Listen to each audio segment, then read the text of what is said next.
Glory to you, Lord Jesus Christ. Very truly I tell you, anyone who does not enter the sheepfold by the gate, but climbs in by another way, is a thief and a bandit. The one who enters by the gate is the shepherd of the sheep. The gatekeeper opens the gate for him, and the sheep hear his voice. He calls his own sheep by name and leads them out. When he has brought out all his own, he goes ahead of them, and the sheep follow him because they know his voice. They will not follow a stranger, but they will run from him because they do not know the voice of strangers. Jesus used this figure of speech with them, but they did not understand what he was saying to them.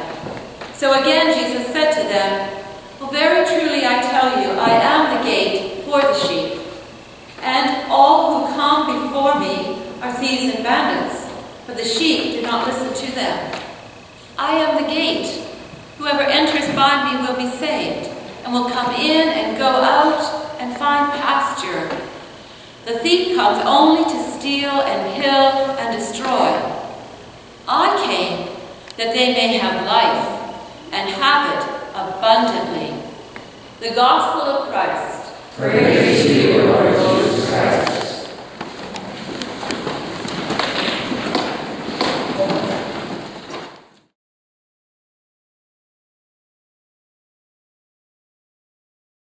Prayer is going to be a famous psalm that somehow forgot to put in, but you know it a lot by heart. So I'm just going to say it by way of our prayer that focuses us for today. And as you know it, please join in.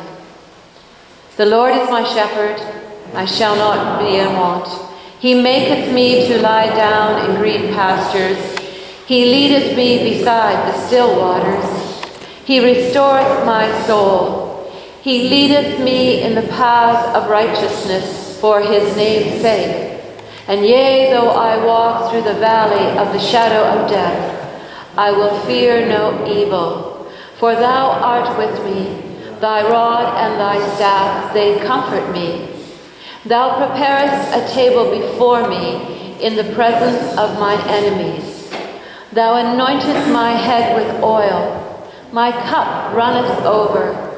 Surely goodness and mercy shall follow me all the days of my life, and I will dwell in the house of the Lord forever. Amen. Surprise, a question. How many of you, on the way to church this morning, passed a herd of sheep crossing the road in front of you? Oh, the whole back row. We got to find out what they've been about last night. Where were they coming?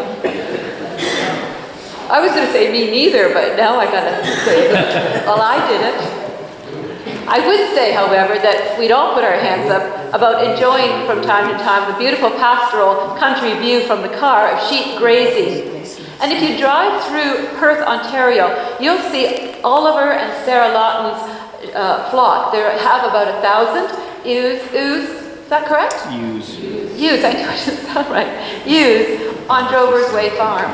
Yeah. Now, Topsy Farms. Has anyone been to Topsy Farms? It's a little bit farther away from St. Thomas, but it's one of 2 sheep farms that I have personally visited. This small Ontario sheep farm on Amherst Island, west of Kingston in Lake Ontario, has been owned and operated for 40 years by 5 shareholders that consider themselves family. It also involves 3 generations of the Murray family. Excuse me. Their flock of about 2,500 sheep gaze on tree-shaded pastures. They're protected by guard dogs and 20 miles of fence. They produce this beautiful wool products. They include sheepskins and blankets, beddings, mittens, and some of the finest local lamb in Ontario. They're using natural farming methods. They're not spraying with pesticides or using growth hormones, chemicals, or animal byproducts. You might want to someday visit them. All you'll see to know you're there is there'll be a sign that will say Woolshed. It lets you know that you found Topsy Farm. Now, don't look for store hours. The Murrays don't have store hours. They welcome visitors anytime. In fact, their family motto is, if we are home and awake, we are open. Their hospitality to me and countless others was wonderful. And the high quality of their shepherding reminds me of Jesus' words today, describing himself as our good shepherd. The other memory for me, and in coffee hour I'd like to hear your sheep stories, but the other memory for me of encountering sheep in a more personal way than the car window was during a trip many years ago to England, where I saw sheep in the Lake District. How many have been to the Lake District? I think it's what heaven looks like. Okay, a few hands, that's good. Maybe put that on your wish list.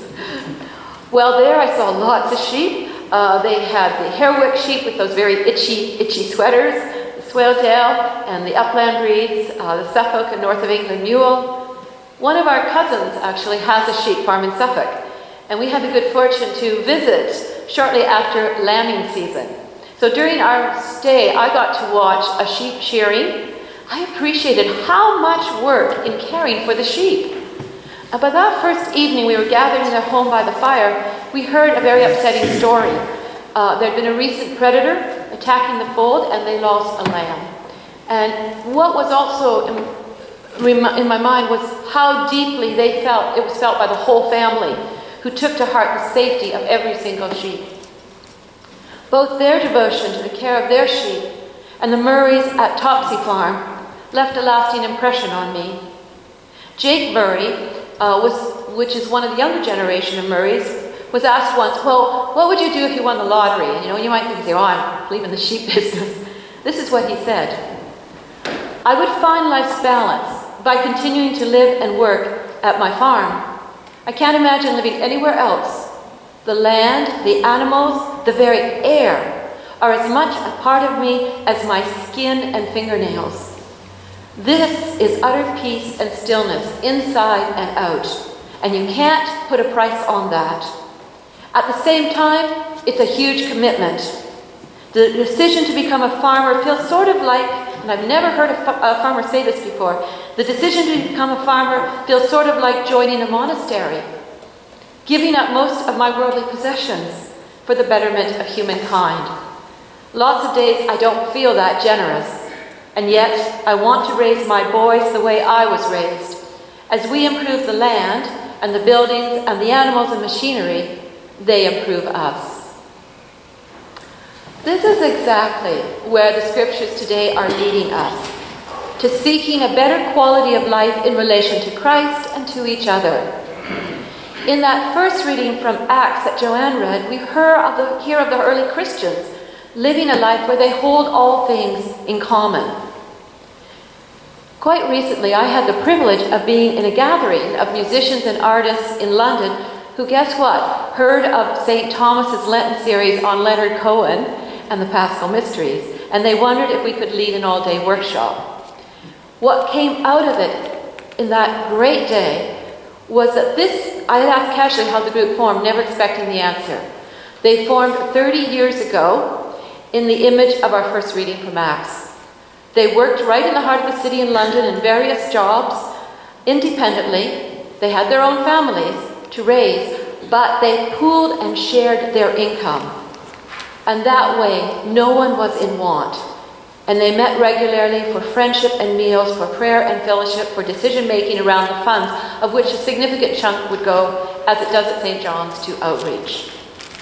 Eventually, after 15 years, they collectively decided to share in common only a portion of their incomes. A lot of their children had grown, and so they shared a portion of their incomes for outreach. But what they had established as a family absolutely remained. They meet for meals weekly, they support each other, and they care. And the quality of their sharing, it was really clear. They will go deep. They will share intimate things with one another because they trust each other. It was incredible to be part of that. In the gospel, Jesus continues that theme of intimacy with each other and with him. Jesus helps us understand what we mean to him. First, he simply wants us to know that we're his flock. That's how he sees us, and that's the commitment that he chooses to make to us. Maybe you wonder, I'm not sure I'm flock worthy. The question is irrelevant. What is relevant is Jesus considers you flock material, and simply by being here, you've established yourself as the flock, the family of St. John's. And it isn't a matter of your achieving a certain level of goodness, worthiness, or holiness. You are in. Your family, as I explained to the baptismal candidates in the last 2 weeks, has suddenly grown leaps and bounds. You can legitimately tell people you have 150 plus brothers and sisters. Our shepherd, he goes without sleep, without food, without comforts, just to be near us, to listen to us and teach us wise ways, to tend our wounds, weather our outbursts, to watch over us when danger is near, and tenderly carry us through our chasms of pain. He knows the terrain, where the rocks cut deep, where the wolves and coyotes are prowling, where the pastures are green and the fresh water brooks travel. And at the end of the day, he lays down his life for us, becomes the gate over which any predator must first cross before reaching us. And to the death, he will defend you. This is love, and this is a voice worth heeding. I was at a reunion last night of the high school, and I wandered for about 40 minutes, not recognizing anyone, and I was sharing this in between services with Gord, and he said something interesting to me. He said, "You know what, don't worry, I had the same thing. I couldn't recognize anyone." He said, "But when they spoke, I recognized them by their voices. They didn't maybe have all their hair or whatever, but the voice remained." I remember that, Gord. I know if we were to visit the landscape of Palestine, it would be not that different in how they shepherd back in Jesus' day, in that all the various pastures that they've grazed, by the end of the day, they all come to the same watering hole around dusk, and they all get mixed up together. 8 or 9 flocks turn into a convention of thirsty sheep. The shepherds don't worry about the mix-up. However, when it's time to go home, each one issues his or her own distinctive call, and maybe a special trill or a whistle or tune, and that shepherd's sheep withdraw from the crowd to follow their shepherd home. They know who they belong to. They know their shepherd's voice. I once asked a Bible study group how they felt about Jesus comparing them to sheep. And it was interesting. Their responses were mixed. Some people say, "Oh, I love it. He's shepherd, I'm guided, it's good." Others said, "Quite frankly, Janet, I find it a bit insulting. Aren't sheep dull animals? Besides," one person responded, "I do it my way." Well, you don't. Even if you think you do, your way is shaped by the voices of your lifetime that called you. Some you ignore and some you trust. Sometimes you ignore the voices you should trust, and you trust the voices you should have ignored. So sheep aren't dumb at all. They follow, yes, but they follow the voice that they know and trust by experience. And they're suspicious immediately of voices they don't know.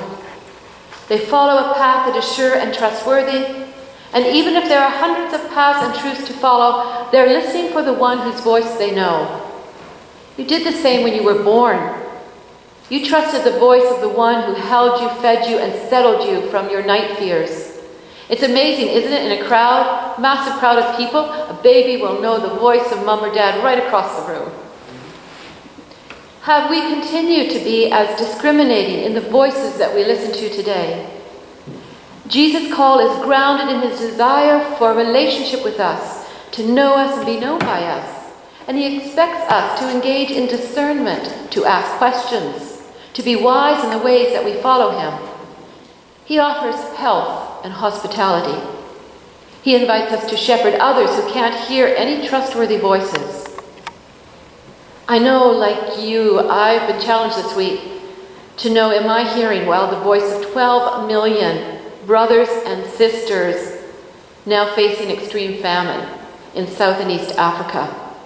Can we hear the voice of those that are marginalized and misunderstood by our communities and reach out as Jesus reaches out to us? I think this is really important to you at St. John's. I really do. And I know it was announced that Steel Band goes all to United Way and then channeled. Maybe this is our very best work at the end of our lives. Christ calls us to fields where following him means tending to one another, to our sheep mates. The church proclaims the good news, I'm not alone, we are the flock, and we share a common life. And as you navigate this shared life here at St. John's and in communities that you are part of and matter in your life, What or who is determining the direction of your path these days? How are you experiencing the hospitality of Christ and extending it? And how might he be challenging you to know and hear him in this season? What gate might he be beckoning you toward? Next Sunday, we'll be honoring our mothers. That's a little reminder to all of you, too. Women who have loved and nurtured us as a shepherdess, her flock. Women whose love is strong and compelling because they've loved us the best they can, giving us room to roam, but at the end of the day, calling us home, hopefully, to a warm meal and tucking us into a safe bed to sleep and dream of tomorrow's adventures. And next Sunday, we will be honoring men who know that they too carry their mother's voice in their own, who nurture and care for others, who take time to love as a shepherd. With Christ, knowing is always steeped in grace, not control. He calls his own sheep by name and leads them out. And it's interesting that if you see Christ as a gate, it swings towards freedom, not captivity. This shepherd does not assume a role of domination, of power over that constrains and confines.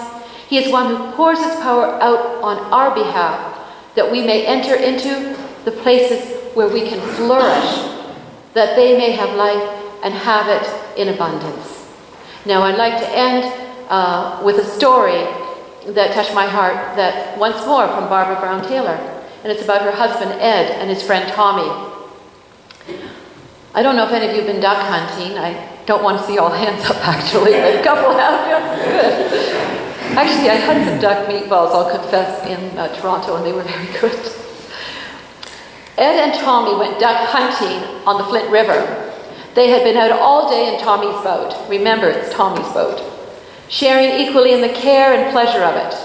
When it came time at last to pack up and go home, motoring back to the launch pad, they heaved the bow of the boat up on the riverbank and began to haul their guns and decoys back to the car. On their second trip back to the river, though, the boat was gone. Looking downstream, they saw that it was floating away, about 10 feet from the bank. So they dropped everything and ran after it, crashing through the underbush to draw even with it. But the closer they got, the further it moved out into the main current of the river. First 10 feet, then 12 feet, then 20 feet, gaining speed as it went. Finally came the moment of truth. As cold and tired as they both were, it was clear that one of them would have to strip and swim after the boat. They looked at each other and paused briefly, and they both knew who it would be. Tommy. It wasn't my boat, Ed said, but he helped out by cheering Tommy as he tore off his camouflage jumpsuit and dove into the river.